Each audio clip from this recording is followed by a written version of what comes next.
The signs didn't appear with thunder. They came in silence, then struck like a warning shot from heaven. Hail falling from a clear sky, rivers turning red overnight, lights twisting through the darkness above Washington, D.C., animals fleeing Yellowstone as if something whispered their name. And across the country, a sound, deep, metallic, impossible to trace, echoing like a trumpet meant for ears that refuse to listen. People say this is coincidence, but if these are signs, then something has already begun, and the next moment may be the one no one is ready for. It started one afternoon in Billings, Montana. There were no clouds, no storm fronts, no wind warnings, nothing unusual. Yet at 2:14 p.m., the first piece of ice hit a rooftop so hard the house shook. Neighbors rushed outside. Every one of them looked up at the same time, straight into a bright blue sky. But the hail kept falling. People froze. Some stepped back inside. Others filmed. All of them asked the same thing. How can hail fall when the sky is clear? A few thought it might be some rare weather glitch, but the ice grew bigger, harder, heavier. Some pieces the size of fists, others like jagged rocks.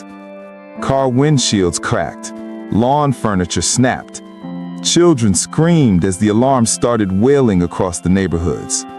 Then, just as fast as it came, it stopped. The sun warmed the streets again, and the ice melted into nothing. But the fear didn't melt. It settled in. One woman said the air turned cold around her, even though sunlight burned on her skin. Another said the hail felt dense, almost wrong. And one man held a chunk in his hand and whispered, "This wasn't weather." Scientists tried to explain it with upper atmosphere disturbances, but that didn't explain why it happened in one small circle of land and nowhere else. A perfect ring, a perfect boundary, almost like someone drew a line around the city, a line that shouldn't have been there. Before we continue, don't forget to subscribe to our channel for more awe-inspiring stories of faith, survival, and miracles. And across that same week, something else stirred. On a quiet beach in California, 3 men walking at dawn saw something drifting toward them. At first, it looked like a log, then a plank, then something alive. When the waves pushed it onto the shore, they saw the long silver body, shining like a blade, stretching 25 feet across the sand. A giant oarfish. To most people, it was just a rare creature. To others, it was a message, a creature that rises only when the deep is disturbed. In Japan, they call it the messenger of the Dragon King. And before the massive 2011 tsunami, dozens washed ashore. People started whispering, "Why did this one appear now? And why here?" Some laughed, others didn't. One of the men who touched the creature said its cold skin felt like a warning written across its body. But the strange events didn't stop at the sea. Across the deserts of Nevada, Arizona, and Utah, NASA picked up patterns on the ground, patterns no one could explain. Thousands of circles, perfectly shaped, perfectly spaced. No tracks, no machinery, no marks leading in or out. Just circles, appearing as if drawn overnight. Scientists compared them to African fairy circles, but the soil was wrong, the climate was wrong, the vegetation was wrong. Nothing lined up. Those who lived nearby said the circles looked like someone was mapping the desert, marking it, claiming it. A rancher said, "It's like the land is being surveyed again, but not by us." Another whispered the words from Scripture, "He will set a sign on the earth." If these patterns were a sign, who were they made for? Who needed to see them? And who made them? Then came the lights. Texas, Kansas, Nebraska, Colorado, California. Blue, white, yellow, floating silently, drifting like fire held in suspension. No storms, no clouds, no lightning, no aircraft on radar. People stepped out onto porches, into fields, onto highways. Some froze, some prayed, some recorded it, whispering under their breath, "This can't be real." The lights moved with purpose, as if watching, as if searching, as if waiting. Experts called it ball lightning, but ball lightning only forms inside powerful storms. There wasn't a storm within hundreds of miles. And then, something stranger happened. In Washington, D.C. at midnight, the sky lit up above the Capitol. Not with fireworks, not with drones, but with patterns, shapes, rings, colors folding in on themselves like wings closing around a flame. No sound, no thunder, no aircraft. Nothing except witnesses staring upward, unable to look away. One man recording on his phone whispered, "It's like the sky is alive." And yet no official explanation came. Not from the FAA, not from the military, not from NASA. Silence, again. The same silence that started all of this. But the silence didn't last long. A week later, the sound came. From Florida to Missouri, people heard the same thing. A deep metallic blast rolling across the sky. Some called it a trumpet. Others said it sounded like metal grinding in the air. Some even said it felt like something under the ground was turning. Windows rattled, dogs barked, birds scattered, sirens went off in multiple towns. Yet no aircraft flew overhead. No earthquakes registered. No storms flashed. Nothing. Just a sound with no source. A sound that lasted almost 20 minutes. People rushed outside, looking for anything that could explain it. Anything at all. But the sky was empty, and the earth was still. Only the sound remained. A sound no one could ignore. A sound that for many felt like a message meant for a deeper part of the soul. A firefighter in Tennessee said, "It wasn't just heard, it was felt, like something inside you was being shaken awake." Another man said it felt like a warning, like we weren't supposed to be asleep anymore. But this was only the beginning, because the next sign didn't fall from the sky. It rose from the earth. Deep in the Nevada desert, an archaeological team thought they found an old piece of metal buried in rock. But when they dug deeper, they uncovered something no one had seen before.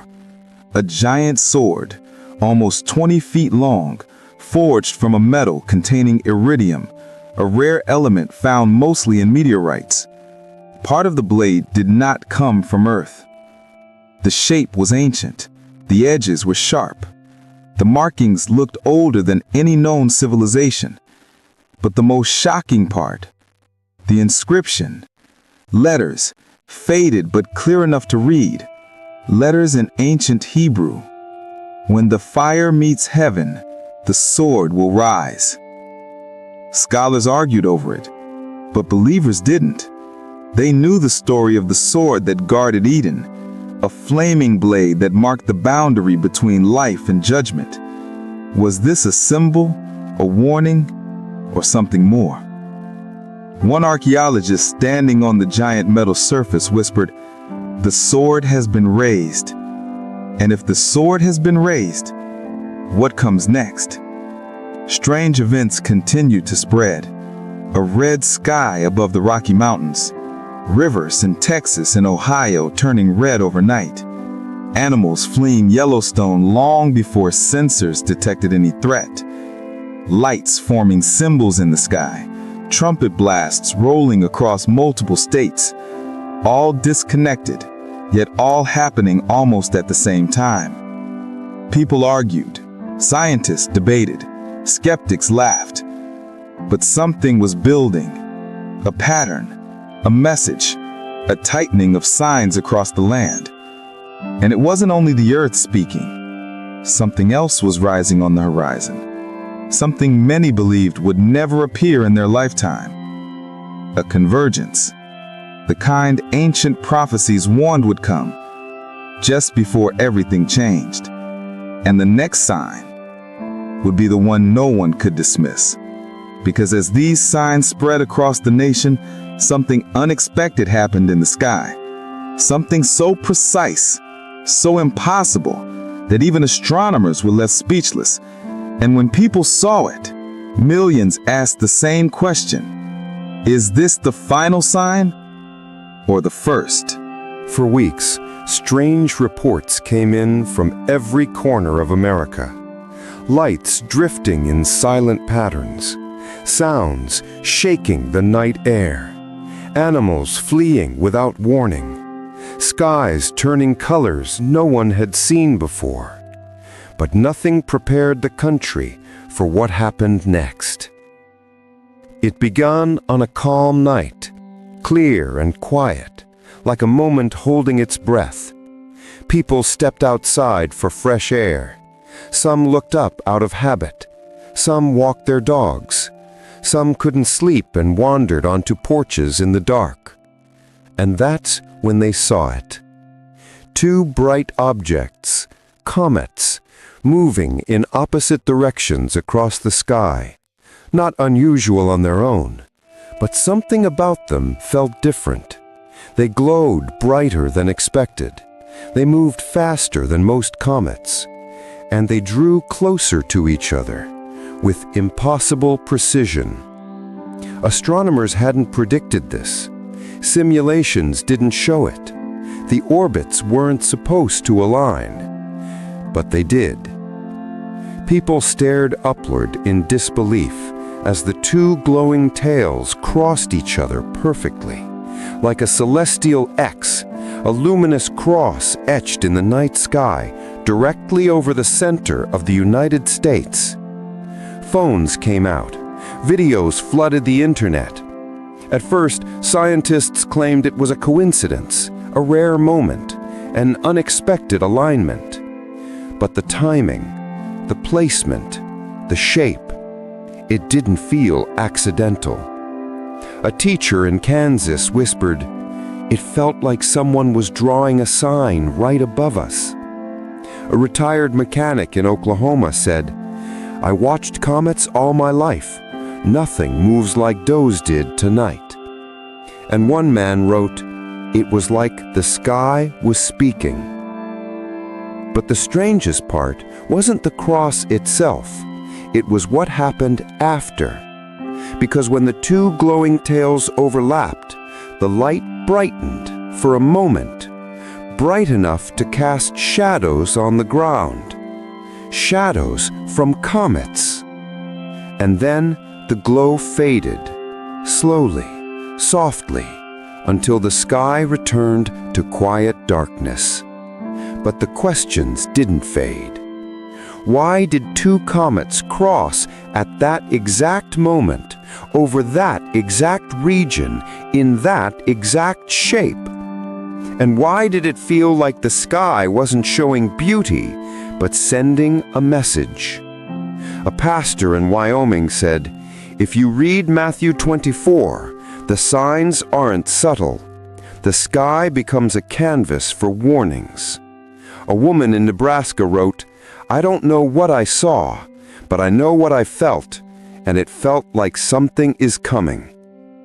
Even skeptics stayed unusually silent. For many in that moment, it wasn't fear. It was recognition, a sense that this was part of something larger, something unfolding piece by piece.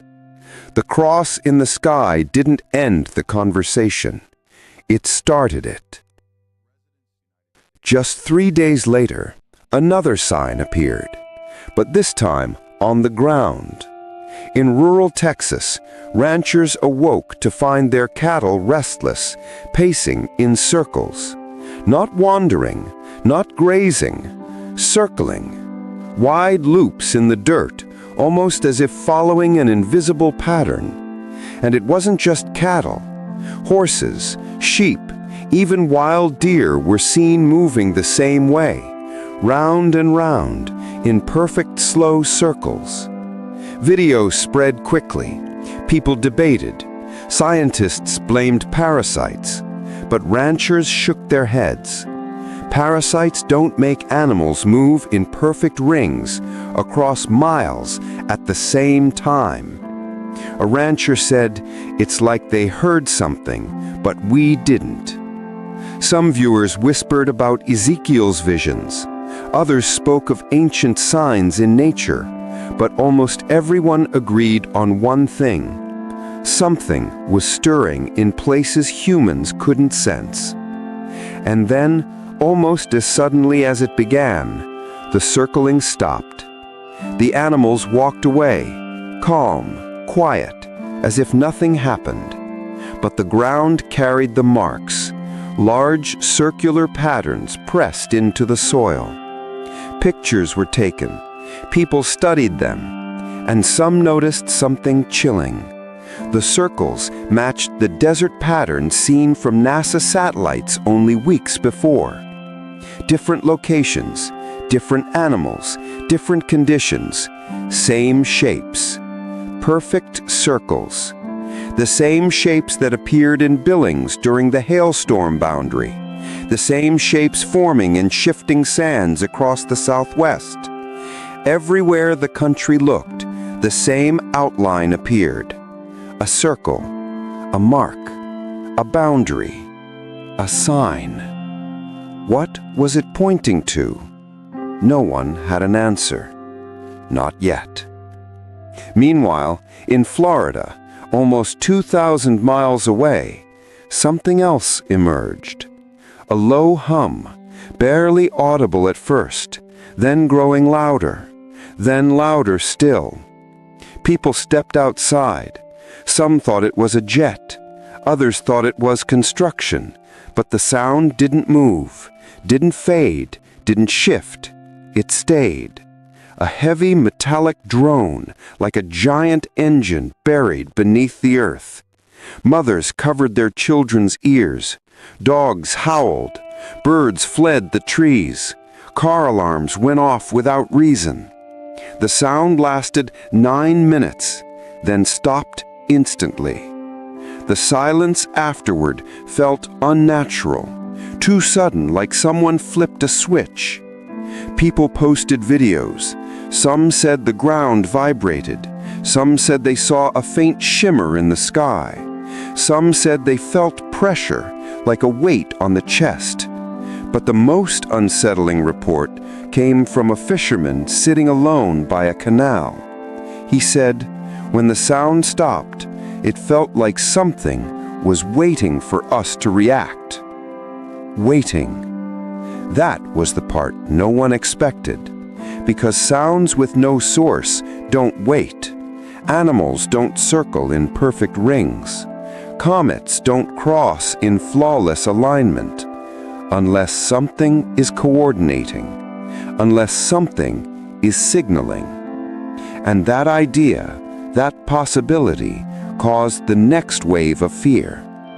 Across America, people began connecting the dots. The hail, the oarfish, the desert circles, the sky fire, the red rivers, the lights, the trumpets, the animals, the comets. Each event alone could be dismissed, but together they formed a pattern, one that looked eerily similar to ancient prophetic warnings described in Scripture. Signs in the sky, signs in the sea, signs in the earth, signs among animals, signs among nations. A convergence. Some pastors began preaching messages titled, "Wake Up." Others urged prayer. Some warned of judgment. Some warned of deception. Scientists stayed quiet. News anchors avoided specifics. Social media exploded with theories. But behind all the noise, one question kept rising to the surface. Are these signs of the end? A retired theologian said, "Not every strange event is prophetic. But prophecy says strange events will appear. A former meteorologist added, "We're seeing patterns we don't have names for." And one elderly man wrote online, "It feels like the earth is trying to tell us something, and we forgot how to listen." But even as the country tried to understand these signs, something darker was moving under the surface, something rising quietly in the shadows of society and inside the hearts of millions. A shift, a change, a division that mirrored the most sobering prophecy ever spoken. But before America could face that truth, the next sign happened, one that couldn't be misunderstood, denied, or ignored. Because this time, the sign didn't appear in the sky. It appeared in a place that shook the world. The sun had barely risen over Jerusalem when the first witness noticed something in the sky, a faint shimmer, like heat rising from pavement. But there was no heat and no pavement, only clear morning air above the Mount of Olives. At first, people ignored it. A shimmer means nothing in a land used to strange light. But the shimmer grew, spread, pulled itself into shape. And then it happened. A figure, faint, glowing, wrapped in something that looked like a cloud, began descending slowly over the ridge.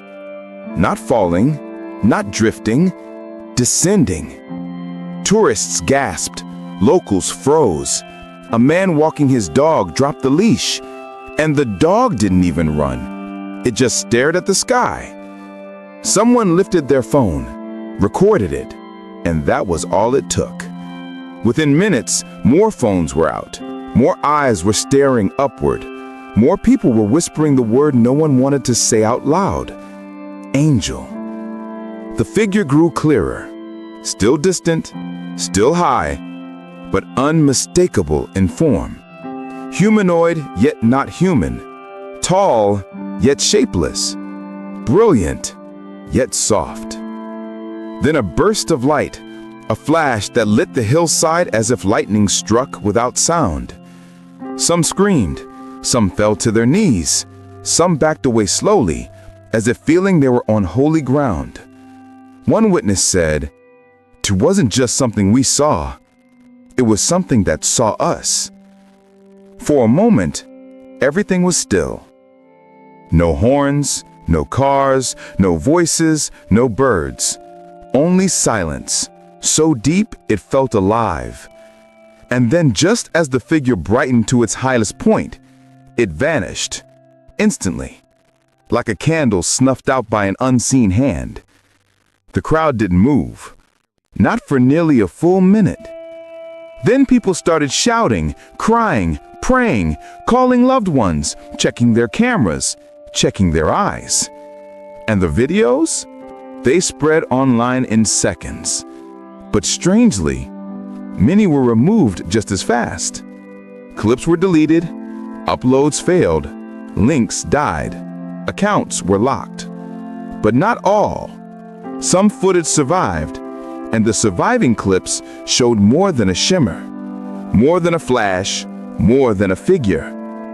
They showed something behind it, a faint arc of light like a rainbow bending across the sky but made of white fire. A rainbow with no color, a symbol with no name, a shape that looked ancient yet strangely familiar. Some said it looked like a throne. Some said it looked like a gate. Some said it looked like wings. But whatever it wasn't natural, and people knew it. Within hours, the video spread across the world. News channels tried to dismiss it. Skeptics blamed camera glitches. Scientists blamed atmospheric reflections. Officials blamed drones. But no explanation felt honest. A simple shimmer doesn't draw shadows. A drone doesn't make a crowd fall silent. A reflection doesn't erase itself from the sky. Millions watched in awe. Many asked questions, but one question rose above them all. Why did this happen in Jerusalem? Why not America? Why not Europe? Why not anywhere else? Why there, the place tied to prophecy, ancient covenants, and the return of a king? And deeper still, why now? As the world tried to make sense of the event, another detail emerged. Something subtle, something easy to miss unless you knew Scripture. People near the Mount of Olives said that as the light grew stronger, they felt something in the air. Not heat, not cold. Something like a pressure. Not heavy, but focused. Like a call, but without a voice. One elderly priest described it perfectly. It felt like the air was trying to wake us up. Wake us up. The same phrase used by witnesses in America after the trumpet sounds. The same phrase spoken after the desert circles appeared. The same phrase whispered after the comets crossed. 3 separate signs, 3 separate locations, same message. Wake up. But wake up for what? As people argued over the Jerusalem footage, something else began happening across America. Not in the sky or the ground, but in people. A shift, a tension, a stirring inside hearts that didn't make sense. In small towns and large cities, people who once hadn't prayed in years suddenly felt a weight they couldn't explain. A mother in Ohio said she woke up at 3 a.m. with a feeling like something huge was coming. A truck driver in Kentucky pulled his rig over because he felt a pressure in the air, like someone was calling my name. A widow in Arizona said she felt a hand on her shoulder when no one was there. It wasn't fear. It wasn't panic. It was something else. Something like expectation, something like a warning, something like a countdown with no numbers. And then, the dreams began. People across the country reported waking from vivid scenes, skies darkening, trumpets sounding, waves rising, mountains shaking, a figure approaching through clouds. These weren't nightmares. They were too clear, too real, too consistent. Different people, different states, same images. A woman in Georgia said, "I saw a bright figure coming through the clouds. I didn't even believe in this stuff before. Now I don't know what to think." A man in Colorado said, "I saw cities shaking like something was breaking loose. I heard a voice saying, 'Time is short.' I woke up sweating." And a veteran in Tennessee wrote, "It felt like a warning, like something big is about to move." But dreams weren't the only things changing. Behavior was changing too. People who once ignored everything spiritual suddenly began asking questions. People who once mocked prophecy now read it in secret. People who once lived numb now felt alert, awake, watching. It was as if something was shaking the country from the inside out. And that was exactly when the moral shift became impossible to ignore. Across the United States, a storm of division grew. Families fractured, churches split, communities argued over issues that once felt simple. Truth felt blurry. Right and wrong became twisted. Lines once clear now seemed erased. People attacked each other not over politics, but over identity, belief, and fear.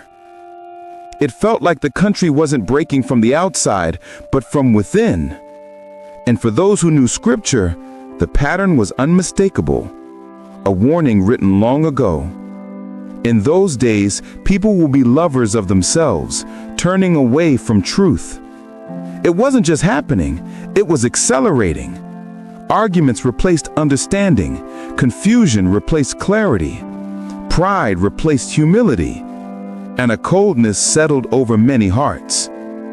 At the same time, certain laws changed, certain freedoms narrowed, Certain technologies advanced faster than humans could understand them. AI grew smarter, faster, closer.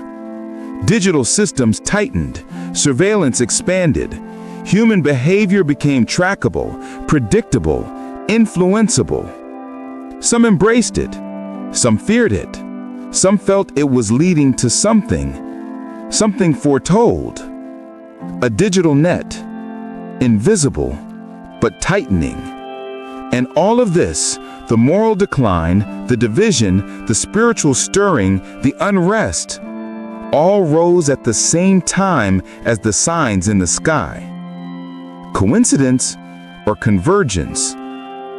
People began to choose sides. Some turned toward hope, some toward denial, some toward anger, some toward faith.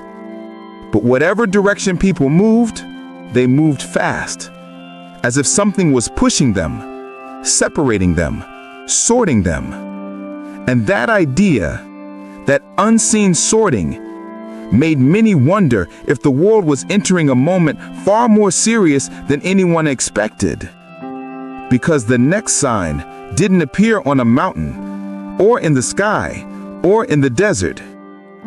It appeared deep in the earth, in a place long dried, long forgotten, and long feared. A place tied to prophecy so deeply, so dangerously, that many hoped it would remain sealed forever. But it didn't. It opened. And when the world saw what came out, everything changed. For years, the Euphrates River had been shrinking. Scientists blamed drought. Farmers blamed heat. Governments blamed mismanagement. But prophecy? Prophecy said something else. It said the river would dry for a reason.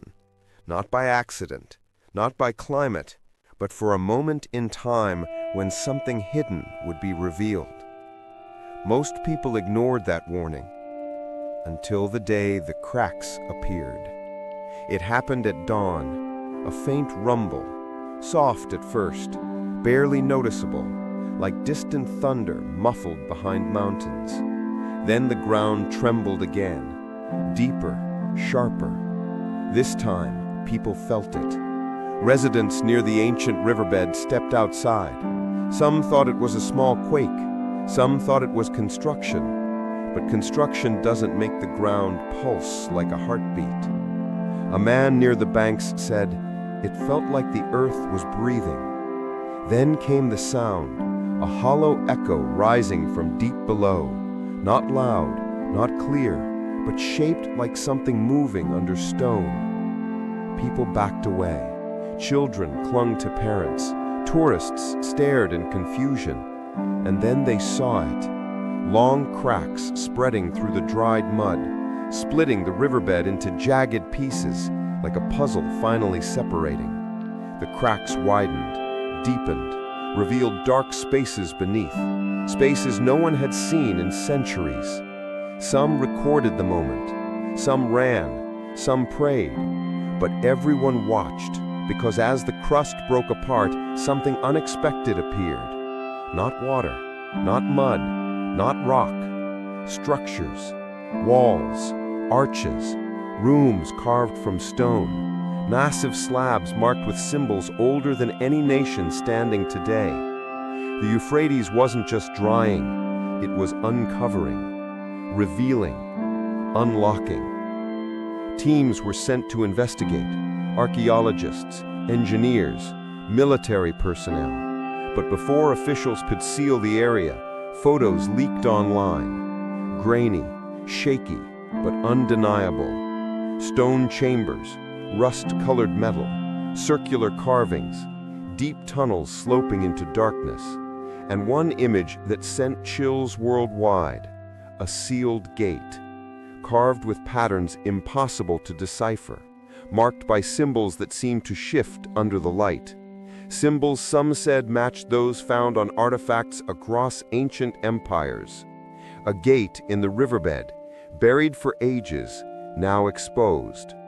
A news anchor called it an archaeological event. Commentators guessed it was a forgotten city. Skeptics said it was coincidence. But people who understood prophecy said something different. They said the Euphrates doesn't open by accident. It opens by appointment. And this moment, this time, it felt like an appointment, one that humanity was never meant to ignore. Within hours, more strange reports surfaced, sounds echoing from the chambers, low, deep, almost metallic. Not wind, not water, not animals. A different vibration, one that rolled through the stone like a message. Some claimed to hear whispers, others heard distant cries, others felt cold air rising from below. One researcher said, "It sounded like voices, but not in any language I know." People online argued. Some said it was natural acoustics, some said recordings were fake, but the tension in the air, that wasn't fake. Even scientists on site stepped back and kept their distance from the deeper tunnels. No one wanted to be the first to enter. No one wanted to be the first to touch the gate. No one wanted to be the first to cross a boundary that ancient texts warned should remain sealed until the appointed hour. A local guide said, "We all felt the same thing, that we were standing on something we should not disturb." But curiosity is stronger than caution, and cameras kept rolling. As videos flooded the internet, the world divided into two groups, those who saw archaeology and those who saw prophecy. Prophecy readers pointed to the warnings found in the last book of the Bible, warnings about the river drying, about what lies beneath, and about forces waiting for release. But this script is not here to declare what those forces are. This is not about naming or claiming.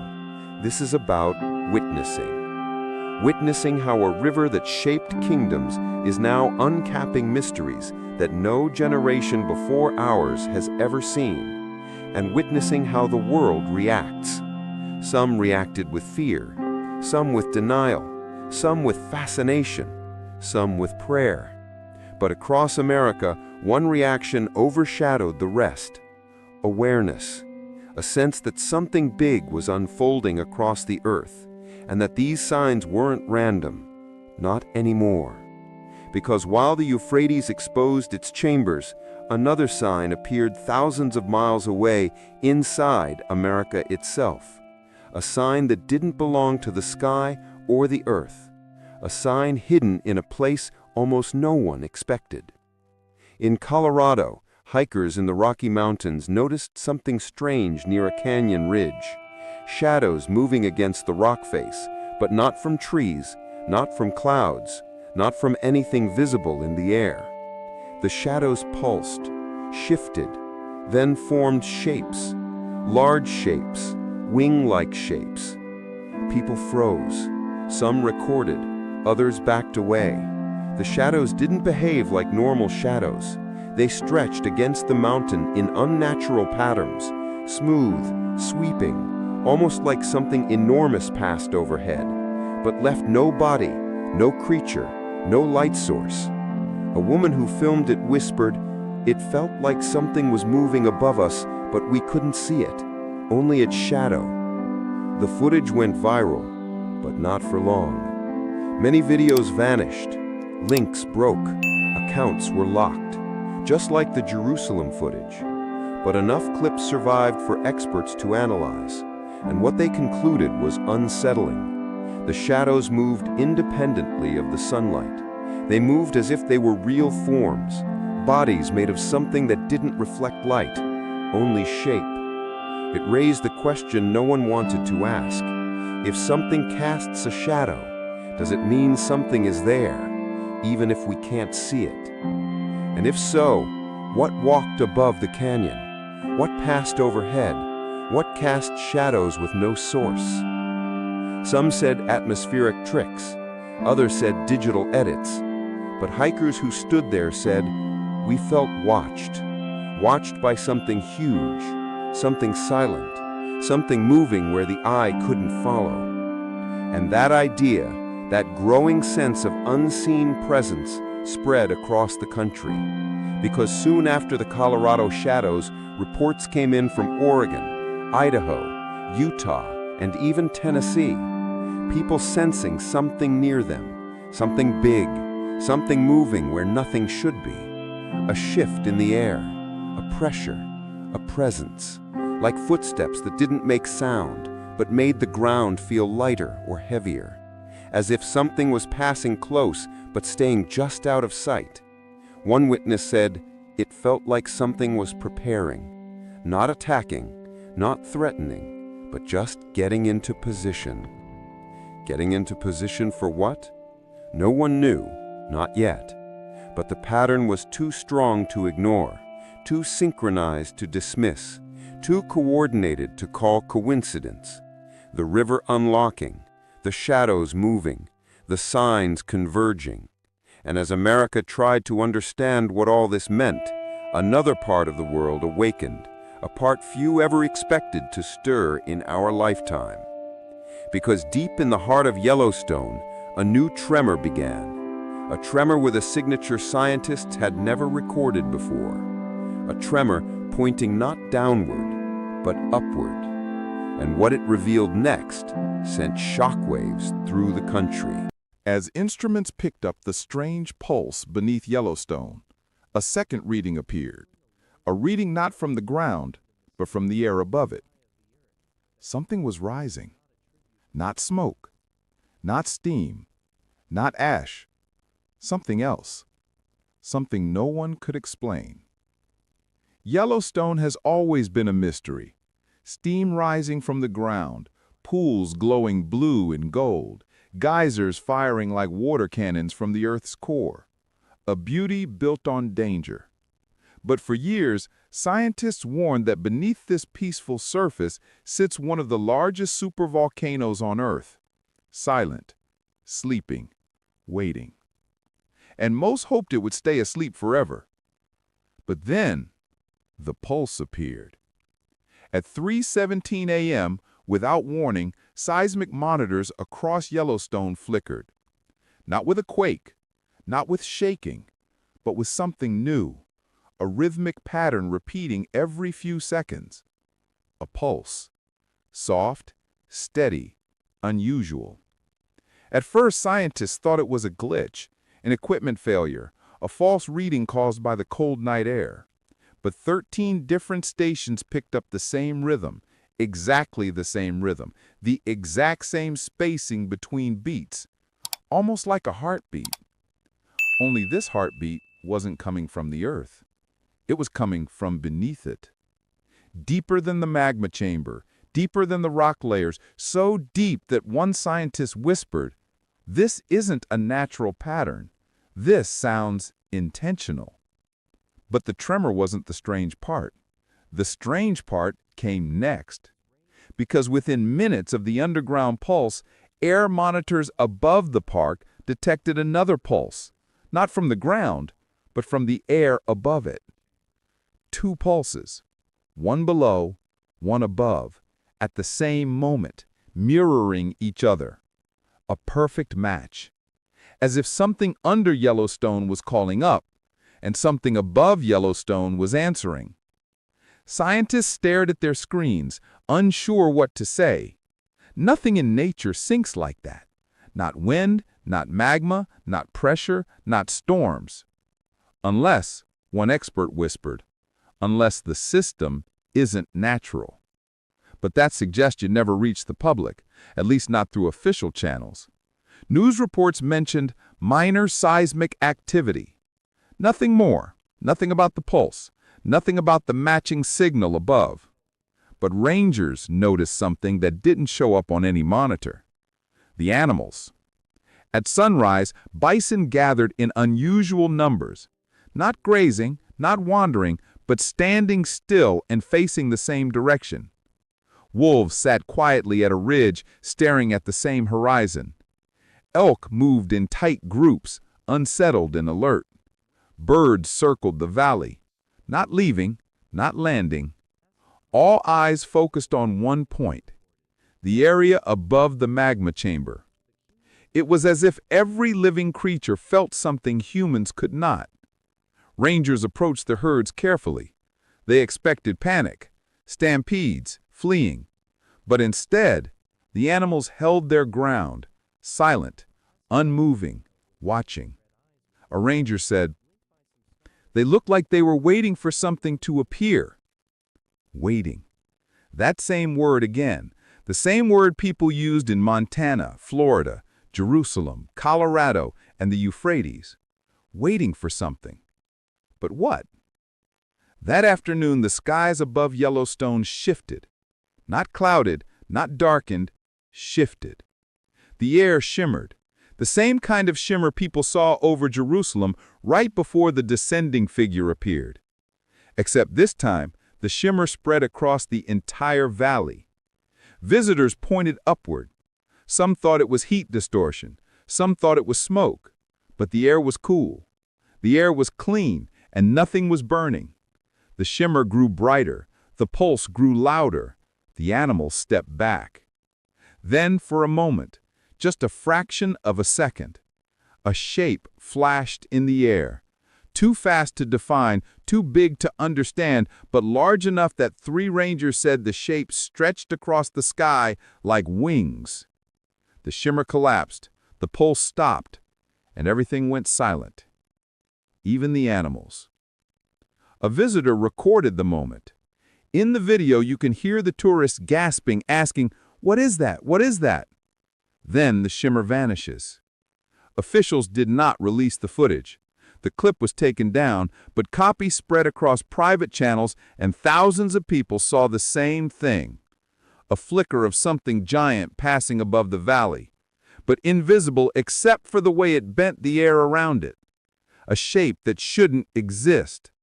A shape that looked alive. People across America reacted fast. Forums filled with theories. Some said it was a heat wave. Some said it was a drone. Some said it was stress hallucination. But the eyewitnesses insisted there was no sound. There was no wind. It moved like something intelligent. It bent the sky. It was watching us. Watching. That word again. And the strange part wasn't just what people saw. It was how they felt. One visitor said, "It wasn't fear, not exactly. It was like my body knew something big was happening, even if my mind didn't understand." Another said, "It felt like the world held its breath for a moment."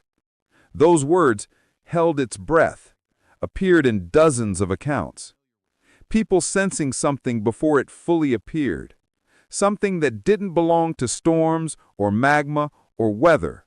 Something else. Something above. But the signs weren't done. Later that evening, a researcher studying the pulse data noticed something strange in the timing, a pattern hidden in the intervals. She slowed the readings, mapped them out, listened again. The pulse wasn't just rhythm. It was code. Not Morse, not seismic, something older, simpler, almost like a repeating call. She played the recording to another expert. His face went pale. The pattern matched something already recorded, the metallic trumpet-like sounds heard across America for months. The Yellowstone pulse was identical to the sky trumpets. Same spacing, same rise, same fall. The earth was echoing the sky. Or the sky was echoing the earth. Either way, it meant one thing. The signs weren't separate. They were connected. And the moment Yellowstone answered the sky, America realized this convergence wasn't random. It was synchronized, coordinated, timed. Someone or something was aligning these signs with purpose. But purpose toward what? That was the question no one could answer. Not scientists, not pastors, not experts, not government. And that was exactly when the next sign hit. A sign no one expected, no one predicted, and no one was ready to face. Because it didn't fall from the sky, didn't rise from the ground, didn't appear in nature. It came from the one place people rarely look for warnings. their own reflections. Across America, people began reporting something eerie during the Yellowstone pulse, something subtle at first, then impossible to ignore. Mirrors, phones, screens, car windows, anything that reflected light. People described seeing a faint glow at the edge of their reflections, a shimmer behind their own image, a movement that didn't match their body, a shift they couldn't explain. Some ignored it, some panicked, some thought it was eyes playing tricks. But the reflections kept flickering, kept echoing a glow that wasn't in the room, kept showing shapes behind people when the background was empty. A pastor in Indiana said, "My reflection didn't move with me. It lagged for a second, like something was standing behind me in the mirror, but I couldn't see it face to face." A nurse in Georgia said, "When I leaned forward, the reflection leaned slower, and when my face came close to the mirror, I felt a cold breath on my neck." People across America reported the same thing: movement where nothing stood, light where none shone, shadows where no object cast them. A presence emerging behind the glass. Not threatening, not attacking, just appearing, as if letting people know, you are not alone. But the reflections didn't stay harmless. Within a week, a new pattern appeared, something darker, something that made even skeptics tremble. Because now the reflections didn't just echo movement, they echoed expressions. Not the face people had, but the face people felt. Fear, shock, sadness, awe. Emotions appeared before the face on the outside changed. Reflections reading thoughts. Reflections displaying what the heart felt before the mind could process it. One man said, "It was like the mirror saw the truth before I did." Another said, "A reflection that doesn't match reality isn't a reflection." And when that idea spread, people began asking the question they feared most. If reflections revealed the unseen, what exactly is standing behind us? Because the next sign didn't come from the earth, the sky, the animals, or the mirrors. It came from a place far more dangerous, a place that controls nations, economies, information, and identity. And when it appeared, experts said the same chilling thing: this one we cannot explain. For months, America focused on the sky, the lights, the sounds, the trembling, the shadows. But while everyone was looking upward, something else was happening quietly below the surface. Not in the earth, not in the rivers, not in the mountains, but in the systems running our lives. Because while Yellowstone pulsed, and mirrors flickered, and rivers cracked open, technology woke up. It started with a simple glitch. Nothing dramatic, nothing explosive. Just a moment inside one of the largest digital networks in the United States. A banking system processed a normal update. But right after the update, something strange happened. Accounts flickered. Balances shifted for a split second, dropping to zero, then returning to normal. People didn't see it, but the system did.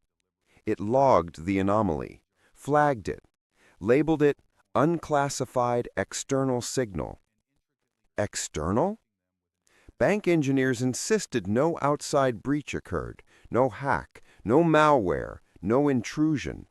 But the system insisted it detected something anyway, something not coming from a device, a network, or a human, something coming from nowhere, a signal with no source. And the strangest part? The timestamp of the digital anomaly matched the exact second Yellowstone recorded the atmospheric pulse. Two signs, two systems, two worlds, connected. A week later, another issue appeared, this time in telecommunications. People in Texas, Colorado, and parts of Florida reported their phones freezing for several seconds. But they didn't just freeze. They displayed a shimmering distortion on the screen, the same shimmer seen above Yellowstone and the same shimmer recorded over Jerusalem. A soft wave pattern, metallic, silent, glowing faintly at the edges. Some phones rebooted, some cameras opened on their own, some recorded without being touched. A woman in Atlanta said, "My phone buzzed and showed a shape, just for a second, like something passing behind the screen." Another man said, "It looked like wings, huge wings." Telecom companies blamed bandwidth, data overload, server strain. But then security logs revealed something alarming. The distortion didn't come from inside the network. It came into it. Almost like a transmission, almost like a message, almost like something intelligent was testing the signal.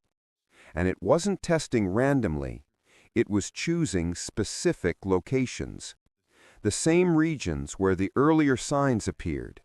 Montana, Texas, Colorado, Florida, Jerusalem watchers, Euphrates trackers, all connected, all targeted, all requested, according to the logs, by unassigned external origin.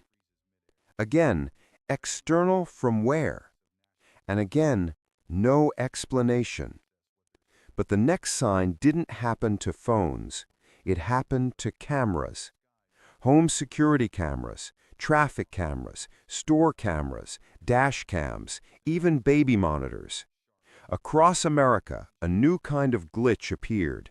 A momentary flash of white light, then a shadow crossing the screen, then a distortion, like the camera was trying to focus on something, but couldn't.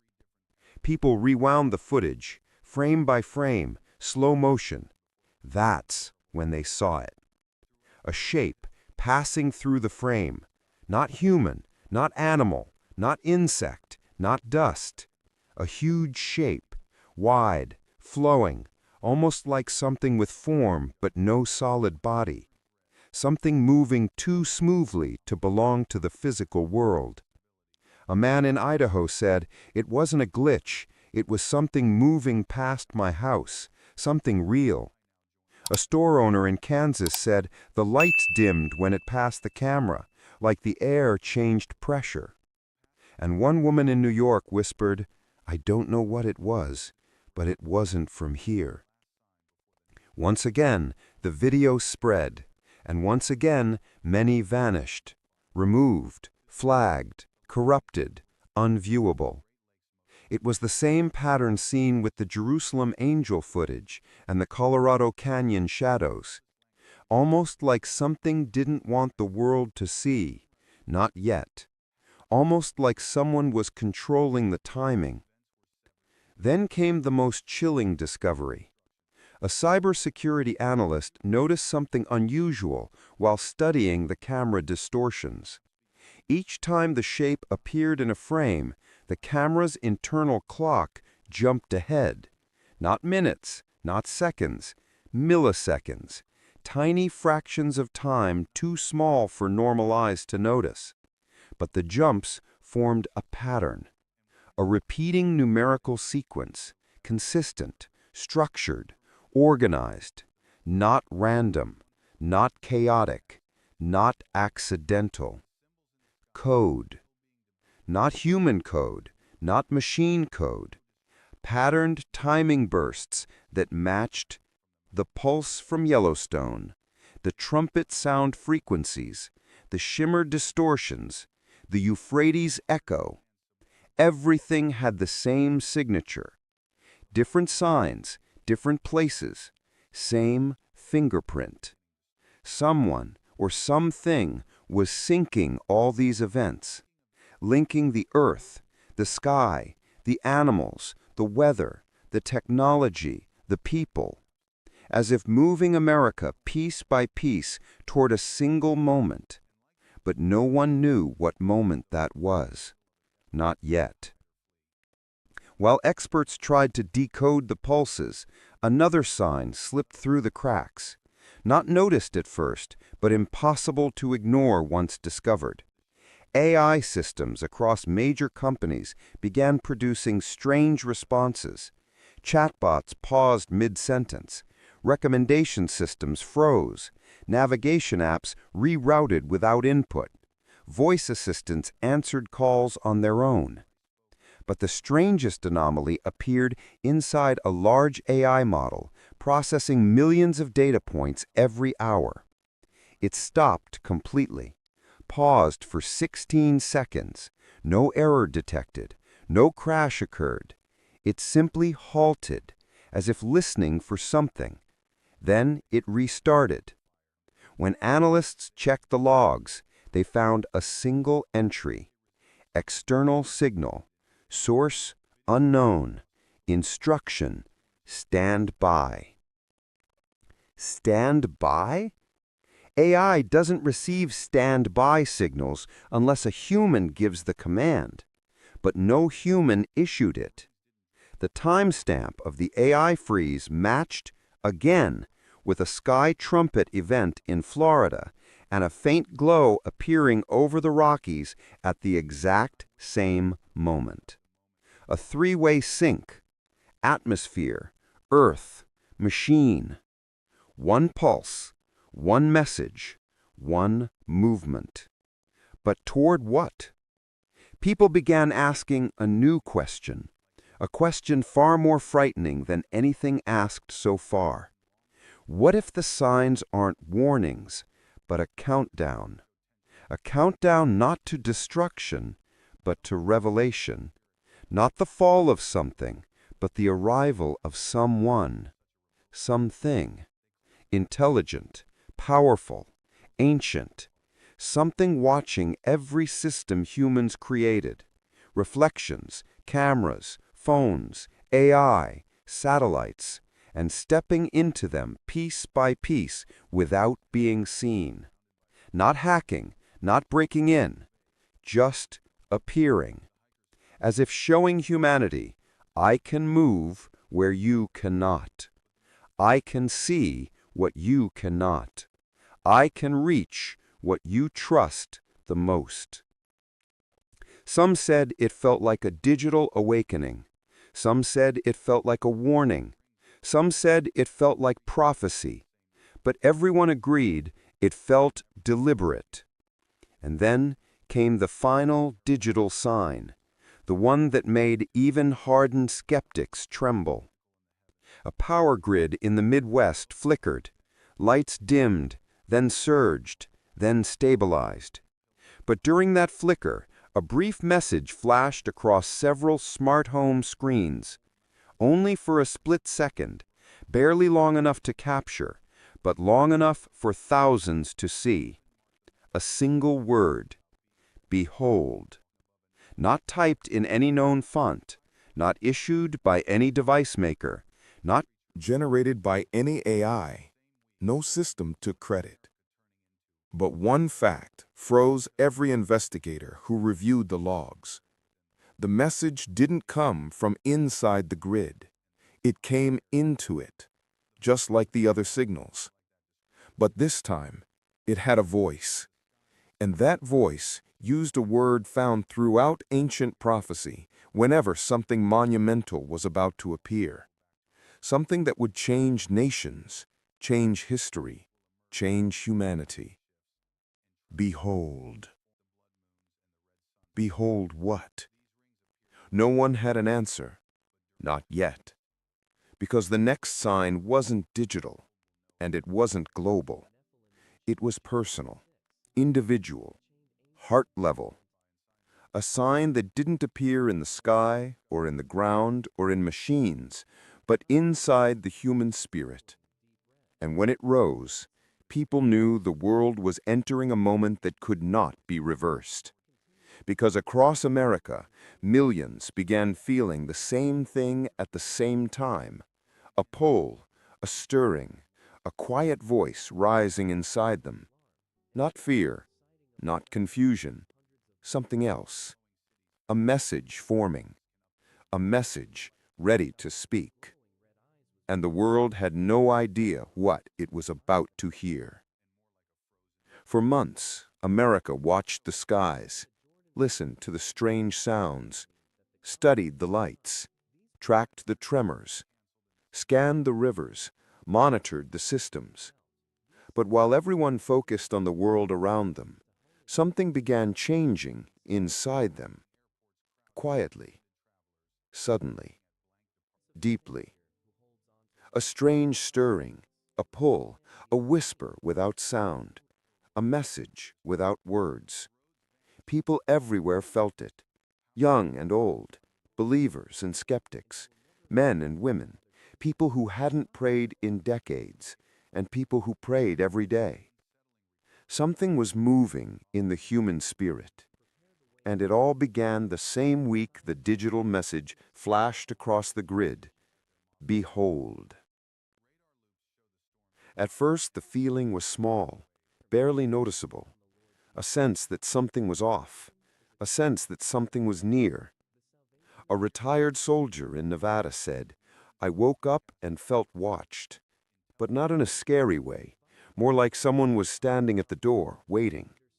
A teacher in Michigan said, "I was eating breakfast and suddenly I felt tears, for no reason, like something inside me was waking up." A truck driver in Alabama said, "I've spent my whole life running, but that morning I felt a voice telling me to stop." People didn't hear words, they felt direction. A push, a pull, a weight, a pressure, a calling. Something inviting them back. Back to what? Most didn't know, but they felt it anyway. Then something unusual happened. Strangers began saying the same sentence.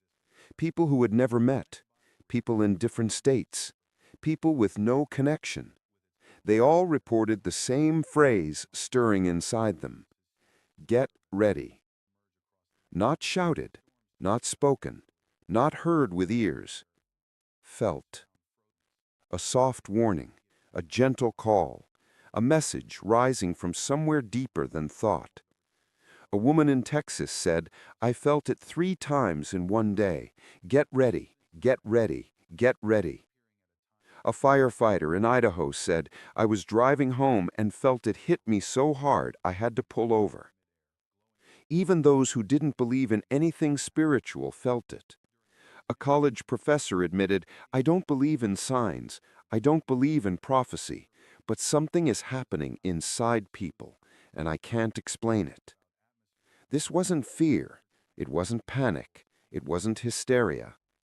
It was awakening, and it spread fast. As more people described the inner stirring, unusual dreams increased too. Vivid, cinematic dreams that felt more like memories than imagination. People dreamt about skies opening, light descending, mountains shaking, a trumpet calling from nowhere and everywhere at once, a figure appearing in brightness, a voice speaking without sound. These dreams were consistent, from city to city, from state to state, from people who didn't know each other. A man in Indiana said, "I dreamed the sky split, but I wasn't afraid. I was expecting it." A grandmother in Florida said, "I saw a bright figure coming through clouds. I didn't want to wake up." A teenager in Ohio said, "I saw a hand reach down to pull people up. It felt real, too real." But the dreams weren't the only thing connecting people. Their hearts began to change. People who lived selfish lives suddenly felt conviction, a heavy sense that something needed to change. People caught in addictions felt an urge to let go. People who lived in anger felt a pull toward forgiveness. People who drifted for years felt a call to return, return to truth, return to faith, return to God.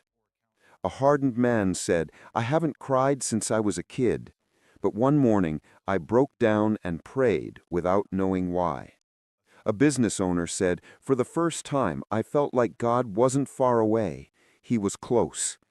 A teenage girl said, "I felt like someone was knocking on the inside of my chest." That phrase appeared dozens of times around the country. Someone is knocking. Not a physical knock, not a literal sound, a spiritual tap, soft but persistent, like someone was trying to reach the world one heart at a time. Then something even stranger happened. People began having the same moment at the same time in different states. A wave. Not physical, not electrical, emotional. At 9:43 p.m. on a Thursday night, thousands reported suddenly feeling a chill, a tremble, a pull toward the sky, a burst of energy in the spine, a moment of clarity so intense it made some fall to their knees.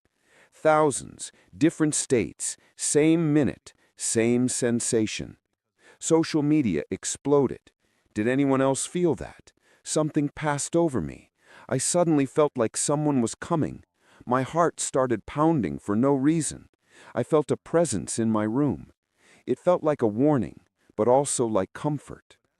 Scientists studied the timestamp. No quakes, no solar storms, no magnetic spikes. Nothing physical happened, but something spiritual did. People everywhere felt like the veil between the visible and the invisible thinned, just for a moment, and what was behind it was watching. But the most shocking moment of all came days later. A pastor in Kentucky stood up to preach, just a normal Sunday service, nothing unusual, nothing dramatic. He opened his Bible, looked at the crowd, then paused. He couldn't speak, not because he forgot his notes. Not because of nerves, but because he felt something fill the room. A presence so thick, people began crying before he said a word. Children cried, men cried, women cried, visitors cried. Not out of fear, not out of pain, out of recognition. Something holy was in the room. That same week, a similar moment happened in Colorado, and in Tennessee, and in a small church in rural Mississippi, and in a home Bible study in California, where people suddenly felt heat wash over them, even though the room was cold. People in those gatherings described the same thing. It felt like someone entered the room. It felt like God was calling us. It felt like time stopped. It felt like being seen. And then came the phrase again. Get ready. Soft, not audible, inside. A warning? A preparation? A promise? No one knew, but they all felt it. Meanwhile, skeptics began changing too, not believing, but questioning. A man who mocked faith for 40 years said, "I don't understand these signs, but I can't shake the feeling that something is about to happen." A woman who studied astronomy wrote, "I don't accept supernatural claims, but the sky is behaving in ways I cannot explain." Even a well-known atheist admitted, the patterns are too connected. Something strange is happening. He didn't call it God, but he couldn't deny the world was shifting. The inner stirring was no longer about religion. It was about awareness, awakening, attention. Something was drawing the human heart upward. Toward what? That question grew louder, pressing, urgent, because the final convergence was about to begin. And people everywhere felt the same truth rising inside them. These signs are not random. But if they're not random, then they must be pointing to something. Something coming. Something approaching. Something closer than anyone imagined. Because the next sign won't touch the sky, or the earth, or the machines, or even the human heart. It will strike the nation itself, its strength, its systems, its unity, and reveal a crack that has been forming for years. And when it breaks open, everyone will know the countdown has reached its next stage. For months, the signs fell across the land, in the sky, in the rivers, in the mountains, in the systems, and inside the human heart.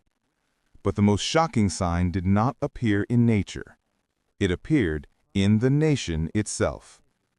Because as America watched the world twist and turn, something deep inside the country quietly cracked. A crack no one wanted to see. A crack no one wanted to believe.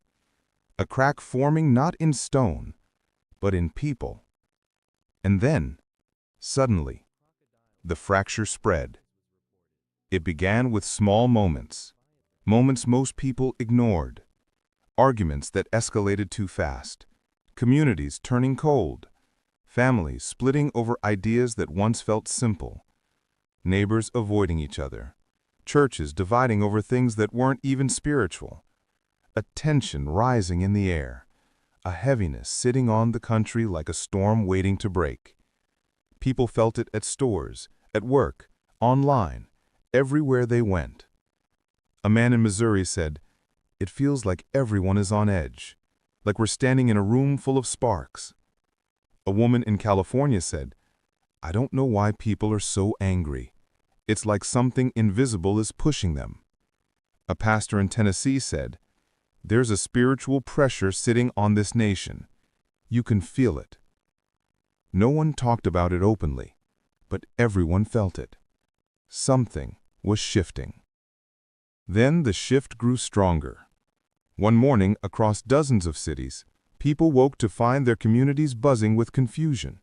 Traffic lights malfunctioned. School systems glitched. ATM networks slowed. News stations cut in and out. Even emergency lines temporarily jammed. Nothing catastrophic, nothing dramatic, but all at once, at the same time, across multiple states, almost like the country's systems were straining, as if something heavy was pressing on them, as if the same pulse that shook Yellowstone and the sky and the rivers was now shaking the nation itself. A security analyst said, "It wasn't a hack. It was pressure."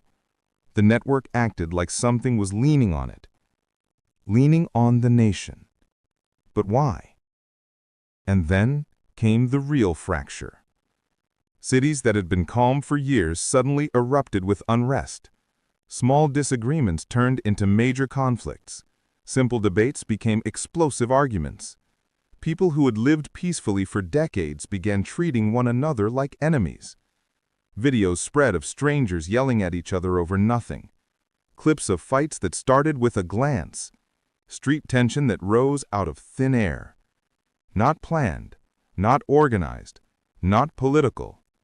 Emotional, instant, sudden. Like something inside people snapped. A police officer in Ohio said, "I've worked 20 years. I've never seen people turn so fast." A store owner in Nevada said, "It's like everyone forgot how to be human." A paramedic in Texas said, "One moment people are calm, then something shifts in their eyes, like they're being pushed toward anger." But the most unsettling part came from the psychologists who studied the trend. Their conclusion was simple. It's not normal, not even close. Something was influencing people. Something unseen. Something that made the nation tremble from the inside. Then came the spiritual fracture. Churches across America reported a wave of division unlike anything they had seen. Congregations split in half. Longtime members walking out. Pastors stepping down. Arguments over issues no one cared about last year. People felt pulled into different directions, as if an invisible hand was sorting them. Some felt pulled toward truth, toward purity, toward repentance, toward God. Others felt pulled toward rebellion, toward anger, toward denial, toward darkness. The separation wasn't gentle. It wasn't quiet. It was sharp, like a sword dividing the nation into two kinds of hearts. A pastor in Florida said, "It feels like judgment starts with the house of God." We're seeing it happen. And the Bible warned this would come, a falling away, a separating, a dividing, before something great arrives. But no one expected it to happen this fast. No one expected it to feel this heavy. No one expected it to look this real. As the pressure wasn't enough, something darker appeared next. A wave of fear swept across the nation, not toward storms, or disasters, or attacks, but toward silence. People began noticing quiet moments that didn't feel normal, rooms that felt watched, air that felt thicker, shadows that lingered too long, nights that felt heavier. One woman said, "When I walked outside, the world felt paused." A farmer said, "It's like the land itself is holding its breath." A teacher said, "Something is hovering over this country." People who never believed in anything spiritual suddenly felt they were not alone. Not in their homes, not in their cars, not in the streets. Something unseen was moving, and the nation felt it. But the biggest fracture appeared not in society, but in identity. Overnight, millions of Americans began questioning themselves. Who am I? What do I believe? What is real? What is coming? People who once felt confident now felt lost. People who built their lives on logic felt shaken by emotion. People who trusted their senses began doubting what they saw. People who thought they were strong felt something break inside. The fracture wasn't physical. It was spiritual. A divide inside the soul. A separation between who people were and who they were becoming.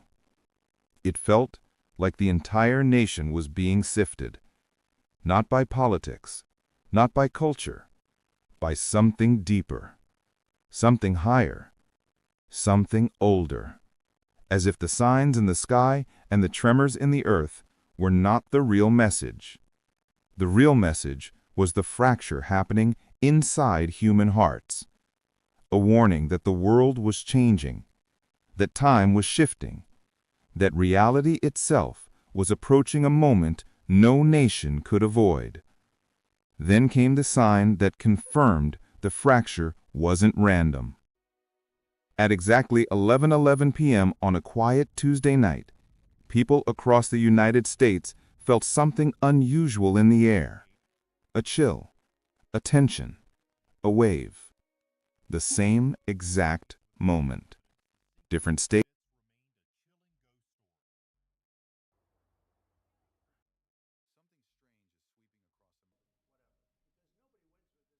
Different time zones. Same second. Phones buzzed without receiving messages. Lights flickered for one breath. Animals went silent. Wind held still. And deep inside millions of people, the same phrase rose. The time is near. Not spoken aloud, not heard with ears. Felt. A wave of clarity. A pull on the soul. A whisper echoing through the heart. The country froze. People sat upright in bed. People gripped their steering wheels. People dropped what they were holding. People cried without knowing why. Everyone who felt it described the same thing. A presence passing over the nation. Not threatening, not violent. Authoritative. Clear.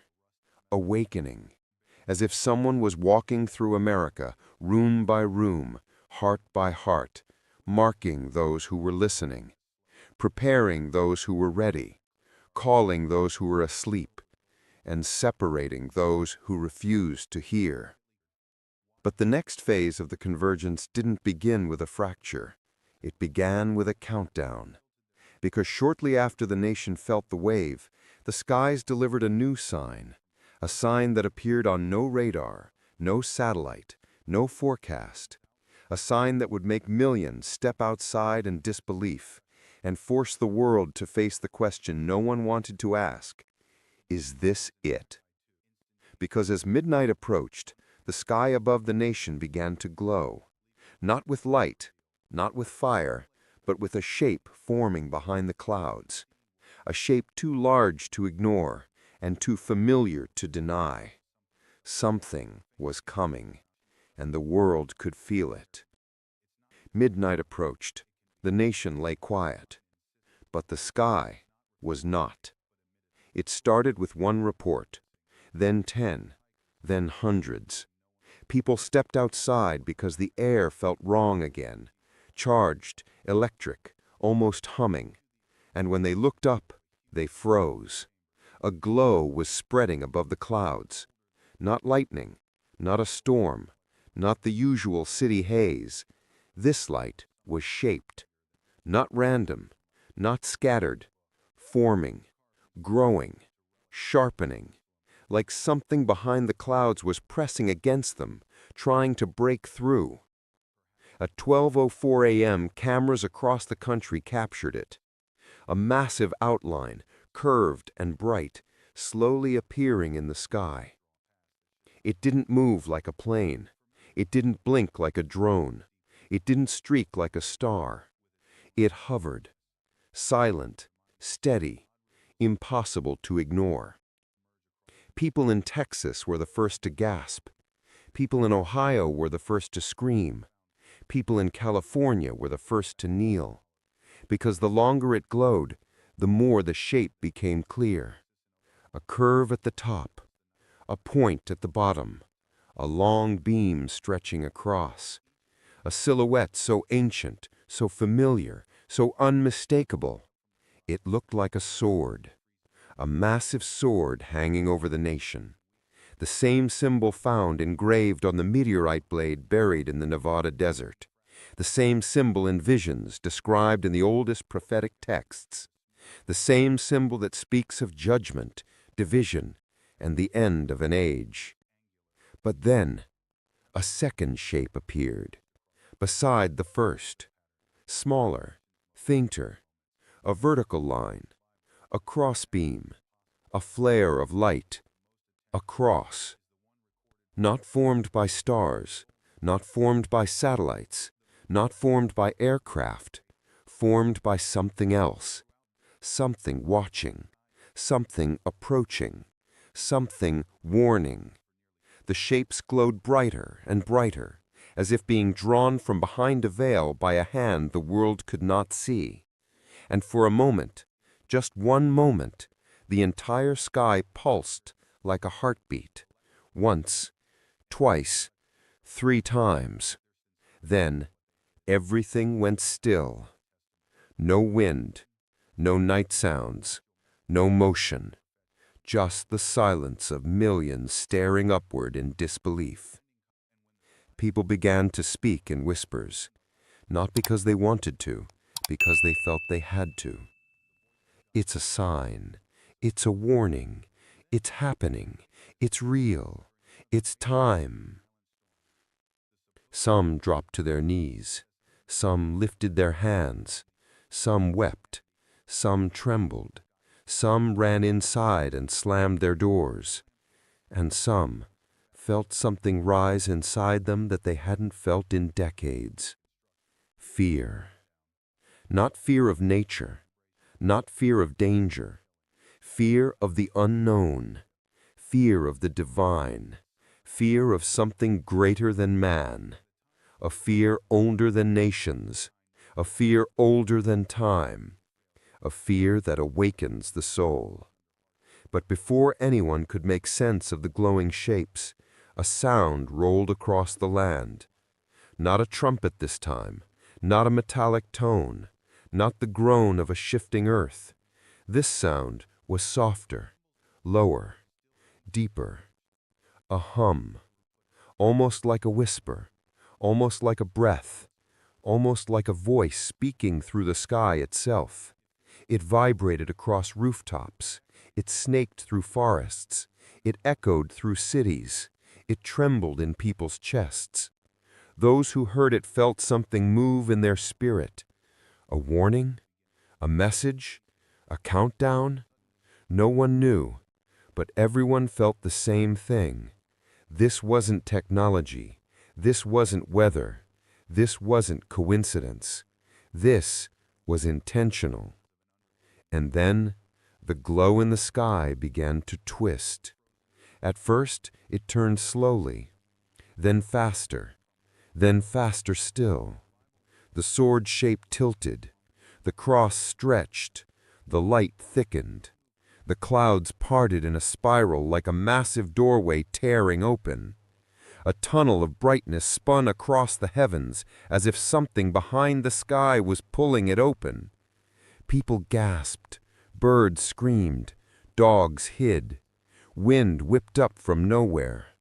And at the center of the spiral, a burst of white light flashed, so bright that the cameras turned to static, so bright that the clouds split in two, so bright that the ground itself flickered. And then the light snapped off. Everything vanished. No sword, no cross, no spiral, no glow. The night returned as if nothing had happened. Except everything had. Phones exploded with messages. News anchors stuttered on live television. Experts tried to explain, but their voices shook. One astronomer said, "We've never recorded anything like this. This wasn't natural movement." A meteorologist said, "There was no storm system, nothing that could bend light like that." A physicist said, "If this was a reflection, it was reflecting something we can't see." An air traffic controller said, "It wasn't us. Nothing was flying at that altitude." Every answer was another admission. Science didn't know. Satellites didn't know. Officials didn't know. And when the people realized no one could explain the sky, something shifted in the nation again. The fear grew deeper. The wonder grew stronger. The signs grew louder. And the question burned hotter than before. Is Jesus coming soon? But the night wasn't over.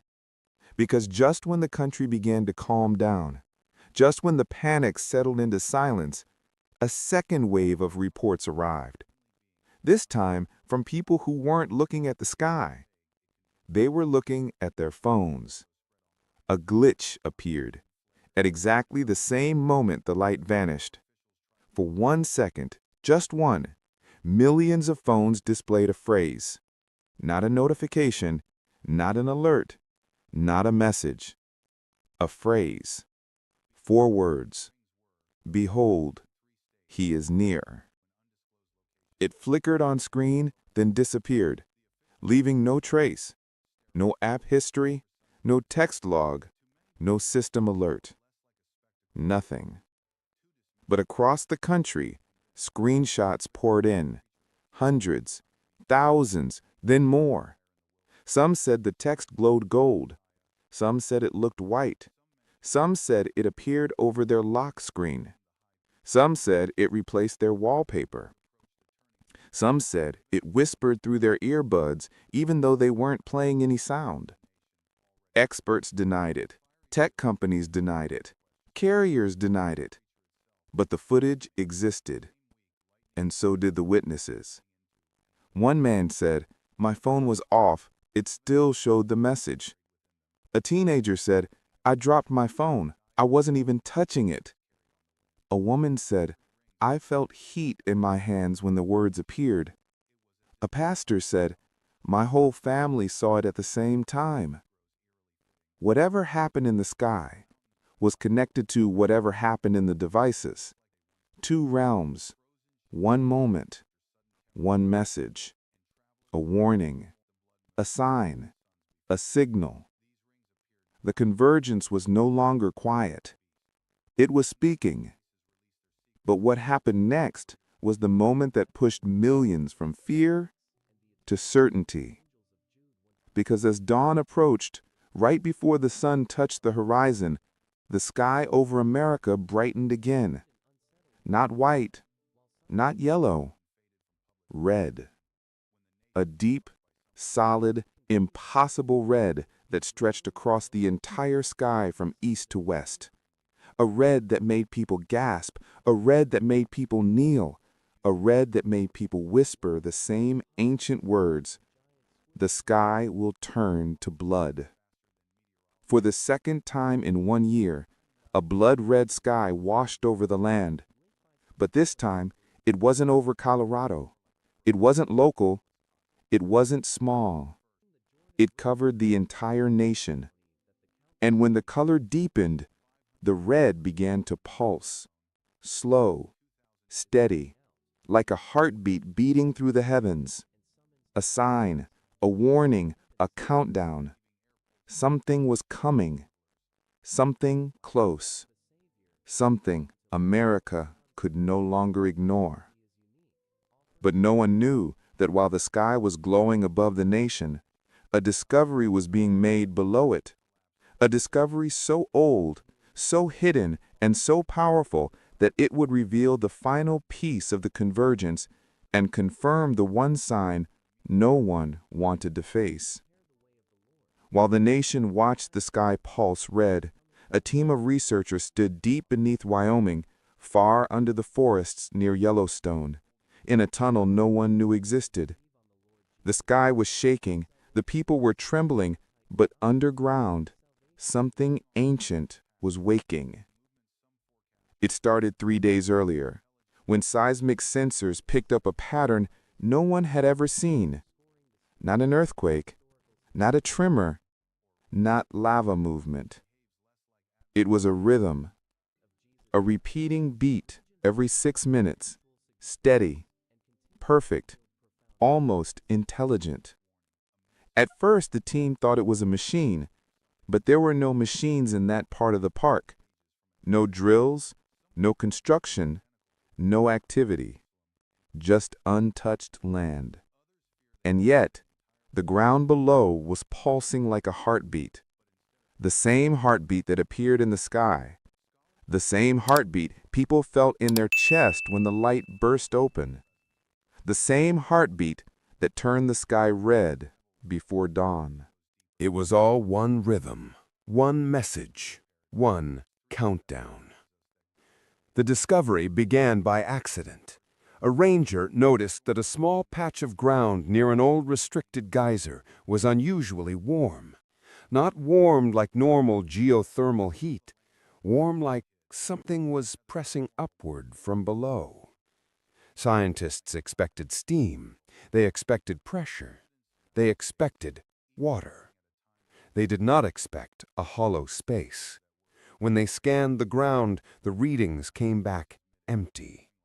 A cavern, large, deep, not in any official map. And worse, the heartbeat was coming from inside it. So the team dug, carefully, quietly, quickly, because the rhythm was getting stronger. They broke through rock, then clay, then a strange layer of ash mixed with metal dust, as if a fire long ago had melted something that shouldn't melt. Then, finally, their drill hit open space. A cavern, silent, cold, massive. They lowered a camera down a narrow shaft. It spun once, twice, then stabilized. The chamber below stretched farther than the light could reach. Walls carved with symbols, patterns, shapes. But at the center, their breath caught. A platform of black stone, smooth, shining, untouched by time. And on top of it, something impossible. Something that should not exist. Something the world was not ready to see. A second sword. But not like the one found in Nevada. This one was complete, intact, unbroken, glowing faintly with the same red pulse that throbbed across the sky. 6 meters long, forged of metal mixed with something unearthly, covered with inscriptions that matched the meteorite blade above ground. But this one held a new phrase, a phrase no one expected, a phrase that made the team step back in fear. When the skies open, the earth will answer.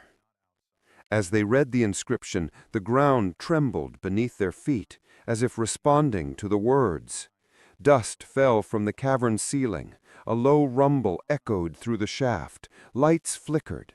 The heartbeat grew louder. And then a second phrase lit up on the blade, glowing, flashing, alive. Prepare the nations. The cavern shook again, this time harder. The team scrambled to retreat up the tunnel. One scientist shouted, "It's reacting to us! It knows we're here!" But it wasn't reacting to them. It was reacting to the sky. Because above ground, the red glow sharpened, the clouds twisted, the air vibrated, and the heartbeat in the cavern matched it perfectly. Two realms, one rhythm, one warning. Something was communicating through the earth and through the heavens at the same time. But communicating what? When the team reached the surface, they expected chaos, but what they saw made them stop cold. People across the park were standing still, staring upward, faces lit red by the pulsing sky. Some were crying, some were whispering prayers, some were frozen in fear. And then a ranger pointed west and said, "Look, it's happening again." The red sky began to thin, not fade, thin, like fabric being stretched from the other side. A long tear slowly opened from horizon to horizon, and behind the tear, light, blinding, white, pure. But inside the light, something moved. A shape, a figure, a presence? No one knew. Everyone felt it. Something enormous was stepping forward, something ancient, something powerful, something holy. Then, for the first time, the light spoke. Not with sound, not with noise, with pressure. A wave of force rolled across the land like a wind without air. People dropped to their knees. Some fell flat. Some clutched their chest. Some gasped, not in pain, in awe. One man whispered, "It feels like someone is calling my name." A woman said, "It feels like someone is choosing." A child said, "It feels like someone is here." The light pulsed again. The tear widened. The presence grew stronger. And then, for 1 second, one impossible second, every person who looked at the sky saw the same image. A silhouette, standing in the light. Too bright to see details, too large to be human, too clear to mistake. A figure with something like wings that stretched across the tear. A figure holding something long and shining in its hand. A sword, not raised, not lowered, waiting, watching, measuring. And then, as fast as it appeared, the sky snapped shut. The light vanished, the clouds returned, the night fell silent. The sky became normal in an instant, but nothing felt normal. Not to the people, not to the scientists, not to the nation. Because they had seen what no generation before them had seen. A presence, a sword, a tear in the sky, a warning written in light, and the earth had answered with its own buried blade. 2 swords, 2 realms, 1 message.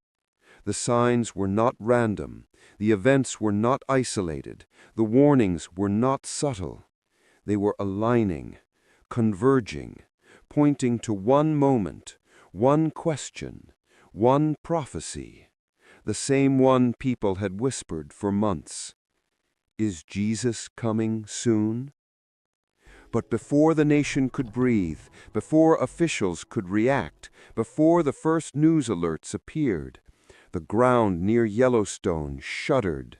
A single quake, small, sharp. Sensors lit up, not from an eruption, not from shifting plates, from the cavern. The second sword had begun to glow brighter and brighter and brighter still.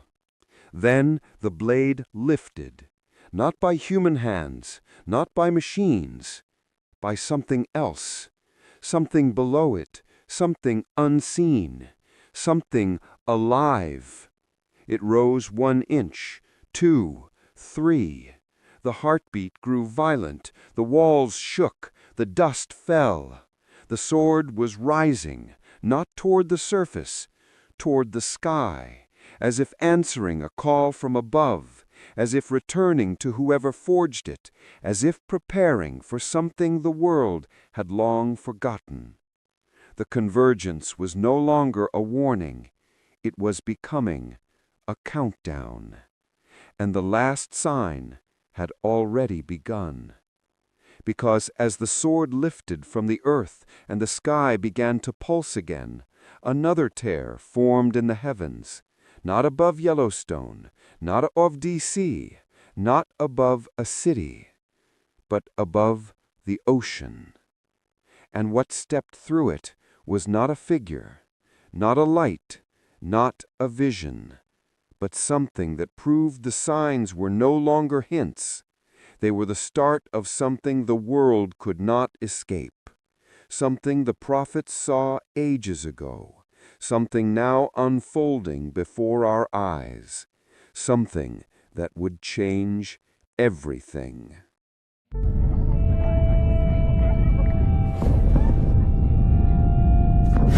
The signs didn't appear with thunder.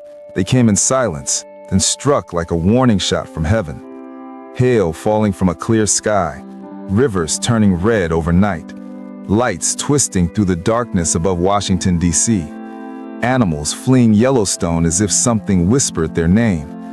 And across the country, a sound, deep, metallic, impossible to trace, echoing like a trumpet meant for ears that refuse to listen. People say this is coincidence, but if these are signs, then something has already begun. And the next moment may be the one no one is ready for. It started one afternoon in Billings, Montana.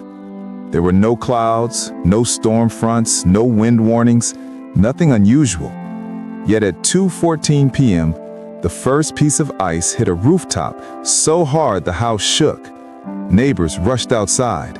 Every one of them looked up at the same time, straight into a bright blue sky. But the hail kept falling. People froze. Some stepped back inside. Others filmed. All of them asked the same thing. How can hail fall when the sky is clear? A few thought it might be some rare weather glitch. But the ice grew bigger, harder, heavier. Some pieces the size of fists, others like jagged rocks. Car windshields cracked. Lawn furniture snapped. Children screamed as the alarm started wailing across the neighborhoods. Then, just as fast as it came, it stopped. The sun warmed the streets again, and the ice melted into nothing. But the fear didn't melt. It settled in. One woman said the air turned cold around her, even though sunlight burned on her skin. Another said the hail felt dense, almost wrong. And one man held a chunk in his hand and whispered, "This wasn't weather." Scientists tried to explain it with upper atmosphere disturbances, but that didn't explain why it happened in one small circle of land and nowhere else.